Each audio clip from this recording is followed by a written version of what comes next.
Donc, bonjour à toutes et à tous, merci d'être là ce soir. Aujourd'hui, je vous propose de partir à l'aventure avec moi.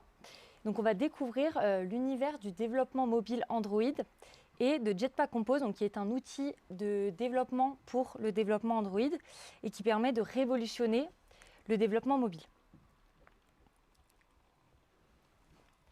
Donc, je vais me présenter, je m'appelle Audrey. Je suis développeuse chez Zenica, donc développeuse mobile. J'ai pu faire un petit peu d'Android et un petit peu de Flutter aussi. Et ce soir, je suis votre commandant de bord pour partir dans ce long voyage. Donc j'espère que vous êtes prêts. Attachez vos ceintures, nous sommes partis. Donc tout d'abord, nous nous rendons dans la galaxie du développement mobile. Donc dans cette galaxie, on peut y voir plusieurs systèmes. Donc on a le système iOS, le système cross-platform qui par exemple a les planètes Flutter ou React Native. Et on a ce système Android et c'est le système vers lequel nous allons nous diriger ce soir. Donc le système Android, il est apparu en 2008, donc avec la première version officiellement. Et il a vu se succéder plusieurs civilisations au sein de ce système. Donc en 2014 par exemple, on a vu la civilisation Lollipop, en 2016 la civilisation Nougat, donc qui représente les différentes versions d'Android. Et au sein de ce système, les civilisations communiquent avec deux langages principaux, donc le langage Java et le XML.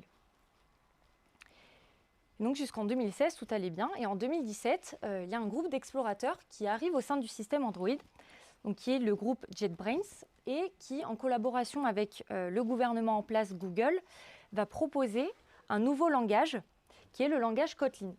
Et donc qui va viser à remplacer le langage Java pour la logique de nos applications. Et donc ce langage Kotlin, il sera très majoritairement adopté dans le système Android quelques années plus tard. Donc ce groupe d'explorateurs, JetBrains, va faire un petit peu le tour de différents systèmes. Donc ils vont se rendre par exemple sur la planète React, sur Flutter, et ils vont avoir l'idée de créer un kit d'outils basé sur de la composition, donc tout comme React ou Flutter par exemple. Donc ils vont revenir au sein du système Android et ils vont proposer ce kit d'outils qui s'appelle Jetpack Compose, basé sur de la composition. Donc ceci en 2021. Donc après vous avoir présenté un petit peu l'évolution d'Android et l'arrivée de Jetpack Compose, je vais vous présenter un petit peu qu'est-ce que ce kit d'outils. Donc c'est un kit d'outils conçu pour le développement Android qui va permettre de faire du code avec une approche déclarative pour notre UI. Et ce langage, donc ce kit d'outils, il est basé sur un langage unique, le Kotlin, qui permet d'avoir un langage unique entre notre logique et notre vue. Donc ce kit d'outils, il va apporter plusieurs promesses dans le langage Kotlin et dans le développement Android. Donc tout d'abord, il va apporter moins de code. Donc pour pouvoir faire une même application, on va avoir besoin de beaucoup moins de code qu'auparavant. Donc comme c'était fait avec de l'Android View, qui est l'ancienne manière de coder en Android. Il y a aussi le fait qu'il y ait une compatibilité avec le code existant. Donc vous n'avez pas besoin de créer une application à zéro pour faire du Compose. Vous pouvez faire une migration progressive de vos projets de l'Android View vers le Compose. Aussi, donc le fait que ce soit basé sur un langage unique, donc avec votre logique et votre vue, ça va vous permettre d'avoir accès à des API et des libs Kotlin très performantes pour la création de vos vues. Et Jetpack Compose, il apporte aussi énormément de choses comme un système de preview qui va vous permettre d'avoir des previews de vos composants directement dans votre IDE sans avoir à lancer votre application. Il y a aussi le fait que les composants sont compatibles avec Material, donc qui permet d'avoir un design Material dans vos applications sans avoir à faire une déclaration de vos designs personnalisés. Et enfin, Jetpack Compose, il promet aussi une simplification de vos animations donc pour vous permettre d'animer vos composants très rapidement et très facilement. Donc voici un petit peu, avant l'arrivée de Jetpack Compose, concrètement c'était un petit peu le bazar. Donc on avait nos fichiers XML pour définir nos layouts, donc pour définir nos vues. Donc voilà, il y avait besoin d'énormément de code, du code qui n'était pas forcément utile pour le développeur et qui n'était pas forcément utile pour la vue. Et donc on peut voir qu'avec l'arrivée de Jetpack Compose, tout est simplifié Et donc là, ce sont deux codes qui permettent d'afficher un texte au sein d'un écran. Donc on peut voir que les deux codes font exactement la même chose. Donc avec Jetpack Compose, beaucoup moins de lignes de code et un code qui est beaucoup plus lisible et beaucoup plus compréhensible. Concrètement, pour rentrer un petit peu plus dans le détail, donc là sur la droite, on peut voir l'arbre des composants, donc basé sur de la composition. Donc on a par exemple une ligne qui va contenir elle-même une image et une colonne, et cette même colonne va contenir deux textes. Et donc on peut voir la structure associée à cet arbre de composants sur votre droite, sur votre gauche, pardon. Donc Jetpack Compose, donc on a dit, c'est des composants donc, qui sont appelés composables. Et chaque composable va avoir accès à un modifieur. Donc ce modifieur, chaque composable en a un. Et ces modifieurs, ils vont permettre d'associer une apparence et un comportement particulier à vos composables. Donc là, par exemple, on peut voir que notre image, elle possède un modifieur qui a un clip et une size. Donc ça va lui permettre d'avoir une taille et une forme particulière. Et donc c'est grâce à ces modifieurs qu'on va pouvoir apporter tous les comportements et toutes les apparences qu'on veut pour nos composables. Donc, je vous ai montré un petit peu les promesses de Jetpack Compose, qu'est-ce que ça peut apporter à l'avenir dans notre développement Android. Maintenant, on va regarder ça un petit peu de plus près avec un live coding pour voir si c'est véritablement le cas et si c'est si révolutionnaire que ça.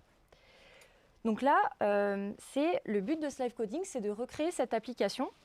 Donc c'est une application qui est composée d'un scaffold qui va permettre de positionner nos éléments.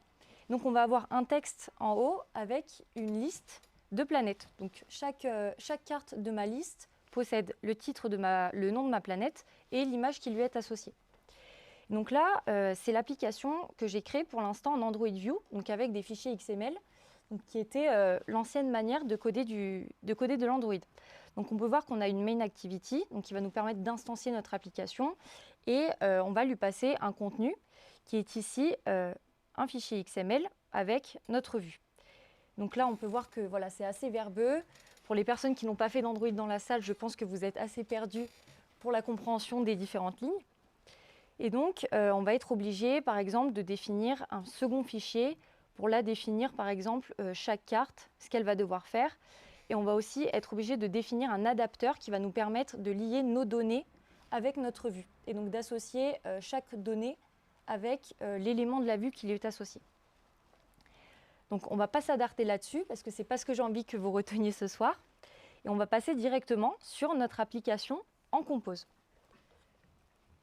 Donc en Compose, c'est le même principe. On a là encore notre activité. Donc, et on va lui passer un contenu. Donc en Compose, tout est composable. Donc chaque élément est un composable qu'on va définir.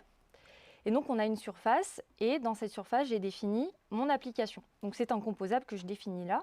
Donc chaque composable, en fait, c'est une fonction à laquelle je vais annoter le mot composable pour lui permettre de lui donner le type de composable.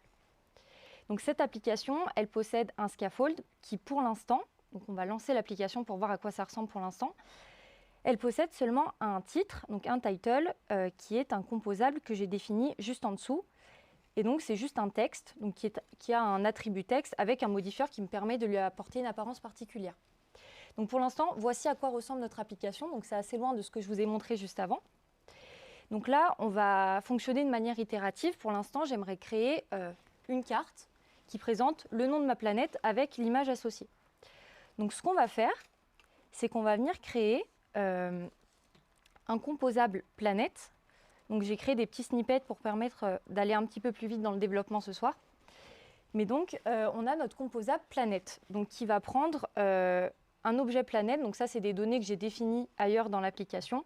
Donc c'est un objet planète qui va avoir seulement le nom et une ressource image pour avoir l'image associée à la planète. Et donc pour l'instant, on a seulement un texte avec le nom de ma planète et des modifieurs, là encore, qui vont me permettre d'associer une apparence particulière. Donc là, si je run à nouveau mon application, on n'a rien parce que le composable planète n'a pas été mis dans mon composable application. Donc là, dans le contenu de mon écran, je vais intégrer mon composable planète. Et donc là, si je relance à nouveau mon application, je vais avoir mon composable qui s'affiche dans mon écran. Donc pour l'instant, ce n'est pas très joli. Donc ce que j'aimerais faire, c'est ajouter une petite apparence, un petit design sympathique. Et donc ce que je vais faire, c'est que je vais mettre ma planète, donc mon texte, dans une row, donc dans une ligne, parce que je sais que par la suite, j'aimerais que mon image soit positionnée à la droite de mon texte. Donc je vais faire ça sous forme de ligne de manière horizontale pour placer mes éléments. Donc en fait, je vais imbriquer mon texte dans une ligne. Et donc cette ligne, elle va avoir tout un tas de modifieurs pour avoir l'apparence que j'aimerais lui donner et donc qui ressemble à ça. Donc une petite carte bleue. Donc maintenant, c'est bien, on a notre planète. Et j'aimerais maintenant lui ajouter une image à la droite. Donc ce que je vais faire, c'est que je vais seulement ajouter un composable image qui a exactement le même principe que les composables précédemment créés. Et donc là, on peut voir que directement, on a notre image qui est associée à la planète. Donc comme vous pouvez le voir depuis tout à l'heure, je suis obligée de relancer mon application à chaque fois pour avoir un rafraîchissement du rendu. Donc comme je vous l'ai dit, Compose, il présente des previews qui sont très sympathiques et qui permettent donc d'avoir une preview de nos composables directement au sein de l'IDE. Et donc si jamais je décide de modifier le contenu de cette preview, on a un rafraîchissement instantané et dynamique au sein de l'IDE, donc qui permet d'améliorer grandement l'expérience développeur. Donc là, qu'est-ce qu'on a? On a notre planète, on a notre carte. Moi, ce que j'aimerais faire, c'est faire une liste de l'ensemble des planètes que j'ai créées dans mes données. Donc vous allez me dire, ce qu'on pourrait faire, c'est créer ici une colonne dans mon appli et du coup lui passer plein de fois ce composable-là en lui passant à chaque fois une planète différente. Mais Compose, il apporte quelque chose de super simple qui permet de faire des listes très facilement, des listes scrollables, qui est une lazy colonne et donc qui va me permettre d'instancier un certain nombre d'items. Donc en fait, cette lazy colonne, donc elle va permettre d'afficher des éléments les uns en dessous des autres. Et en fait, je lui passe une liste de données et cette colonne va itérer sur toutes les données que j'ai dans ma liste pour les afficher les uns en dessous des autres. Et donc, je mets cette planète liste dans le contenu de mon écran. Et du coup, cette fois-ci, au lieu d'avoir seulement un élément, je vais maintenant avoir ma liste de planètes avec les données que je lui ai associées. Et donc, elle est scrollable et tout est dynamiquement géré par Compose. Donc, voilà. Je suis aussi capable de créer une preview de cette planète liste. Donc du coup, je vais avoir ici, c'est mis en pause, si je refresh, je vais avoir normalement ma preview avec mon composable liste. Et donc là, j'ai ma liste qui se situe juste ici. Donc là, on peut voir que très simplement, en même pas une dizaine de minutes, j'ai été capable de créer une application avec une liste des données qui sont affichées. Et je vous ai aussi dit tout à l'heure que c'était très simple de créer des animations en Compose. Et donc, c'est ce qu'on va voir tout de suite, voir si c'est si simple que ça. Donc, ce que j'aimerais, c'est que lorsque je clique sur une des cartes de ma liste, que l'image disparaisse et qu'elle réapparaisse lorsque je reclique dessus. Donc, ce qu'on va faire, c'est que j'aimerais apporter ce comportement donc, sur la carte qui représente mon composable planète. Donc, ce que je vais faire, c'est que je vais créer une variable qui va être un booléen, donc qui va être isVisible et donc qui va gérer l'état de visibilité de mon image.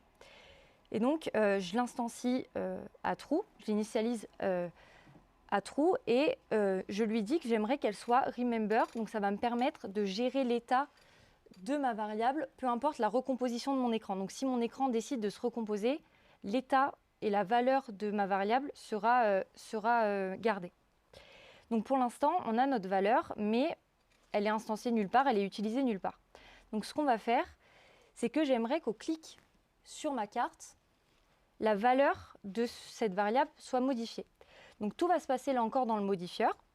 Je vais créer un modifieur qui va s'appeler clickable et qui va me permettre, du coup, tout simplement, de changer d'état de mon booléen. Et donc là, pour l'instant, on change l'état de ce booléen, mais ce booléen, il est encore utilisé nulle part. Et donc, il n'a aucune incidence sur l'état de mon image.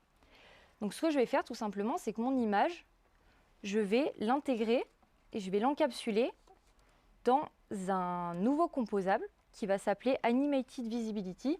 Et donc, qui va me permettre de gérer l'animation de ces enfants, donc de tous les enfants qui sont dans son contenu, grâce à ce booléen que je lui ai passé ici. Donc très simplement, on va pouvoir avoir une animation sur l'image qui est ici dans mon contenu.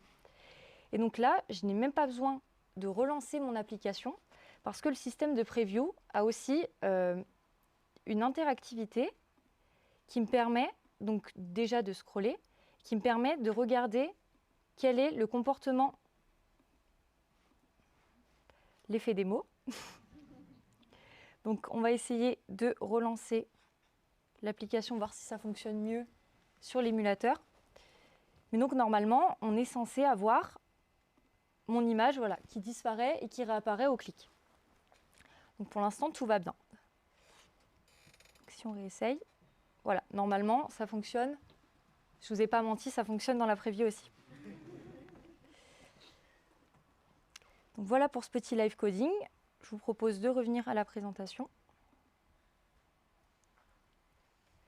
Donc comme vous avez pu le voir, c'est très simple de créer une application en Compose. Et donc Compose répond à toutes les promesses qu'il apporte. Et donc si on devait retenir 3 choses principales qu'apporte Jetpack Compose dans le développement Android, c'est tout d'abord que c'est très simple. Donc même quelqu'un qui n'est pas expert du développement Android, parce que je ne suis pas experte non plus, est capable de créer très simplement une application. Parce qu'il y a aussi une documentation qui est très bien faite, contrairement à ce que pouvait être fait en XML. Il y a aussi le fait que ce soit très rapide. Donc en seulement quelques soirs, très intuitivement, on est capable d'arriver à un résultat à partir d'une simple idée qu'on peut avoir. Et il y a aussi le fait que Jetpack Compose, c'est polyvalent, parce que donc là, je voulais appliquer au développement Android, mais c'est aussi accessible pour l'iOS, pour le développement web ou pour le développement desktop. Donc voilà, ce n'est pas seulement restreint pour le développement Android. Voilà, je vous remercie pour ce voyage, d'avoir passé cette aventure avec moi. Et je vous remercie.